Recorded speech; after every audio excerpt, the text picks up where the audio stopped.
back to Words with Horses. So in this episode, I'm going to talk a bit about relationship and communication. We can really deepen our relationship with our animals, and we don't even need buttons. Just by being a little bit more purposeful about how we listen to our animals' communication that they're already trying, and how we speak to them in ways that can be a bit more clear to them. So even if you don't have buttons, even if you haven't spent a single cent on a button, haven't set anything up, you can prepare your animal to communicate more clearly, and you can be a better communicator with your animal just by being a little bit more intentional. So first I'm going to talk a little bit about listening to our animals. So we're all very familiar with our cats meowing or dogs barking or even our horses greeting us like Lira does here. Lira!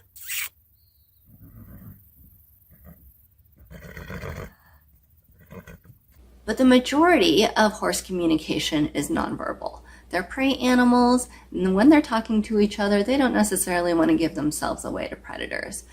Horses write novels to each other by flicking their ears, flaring their nostrils, wrinkling their eye, swishing their tail. There's so much communication, and we can really deepen our relationships with them just by being more careful observers of the communication attempts they're already making with each other and with us. And that's really important because you're never going to be able to give them all of the buttons they need, and they're never going to be able to learn to say exactly everything they need with a button. You'll need to rely on that body language in order to interpret what they're trying to tell you. Also, there are going to be at times, even if your animal becomes a great communicator with the buttons, you're going to be on the trail or at the vet, or in cases where your animal's not going to be able to communicate with you. One other reason is it really changes our relationship and how our animals relate to us when they know that they're being seen and heard. And when we pay attention to our horse's signals, that is a great way to deepen our relationship. If you want to dive more into this, and it can be a lifelong study, I totally recommend this book, Language, Signs, and Calming Signals of Horses by Raquel Joisma. And I'll put that link in there in the notes. And this is a great book to really dive into communication with horses in their native language, which is super important. Now, the next layer is how do we speak to our animals in ways that they can better understand? So we all know that animals understand certain words. Like you might have had to spell a word out for your dog. You might have to say W-A-L-K so your dog doesn't freak out and think that they're going for a walk. And words have been used with horses for basic commands for a long time. Walk, trot, canter, whoa.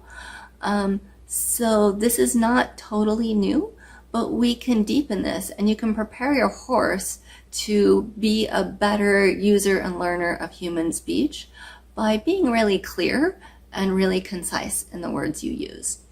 So for example, when you go to give your horse a scratch, say scritches. Don't say, oh, you're so witchy, I'm going to give you scritches. Don't you love to be scratched? Don't do a whole string of sentences. Really focus on those one words as much as you can. You can say, oh, scritches, scritches, scritches, scritches. Be repetitive and use those single words in isolation. And that will really help your animal clue in and learn those words. And then another thing to do is use words in multiple contexts. For example, the word water. When you're refilling the water trough, you can say water. When your horse is taking a drink from a bucket, say water. When you're giving them a bath with a hose, say water. When it starts to rain, we talk about water in multiple contexts because you're not going to be able to give your horse probably a button for everything. They're not going to have bucket water, trough water, bath, hose, rain. You're not going to give them all of those words. They're going to have the word water, and they'll be able to generalize that into multiple contexts. So those are some tricks you can use to communicate with your animals to help them learn words. Even if you never give them a button, just even helping them understand what to expect from their world by teaching them a few words, how to hear those words and understand them. And that's called receptive language. So you might be wondering, how many words can an animal really learn? And we have never hit an upper limit. So there was a study with a dog, Chaser the Border Collie, who learned over 1,000 words. And they stopped teaching Chaser words or doing the study, not because Chaser couldn't learn more words, but because they had to write an end to the study at some point and move on with their lives. So really the sky's the limit. You're probably going to be limited more by real estate for buttons than you will be by your animal's cognitive ability. So subscribe to this channel, like my stuff, and I want to know, what questions do you have about communicating with large animals?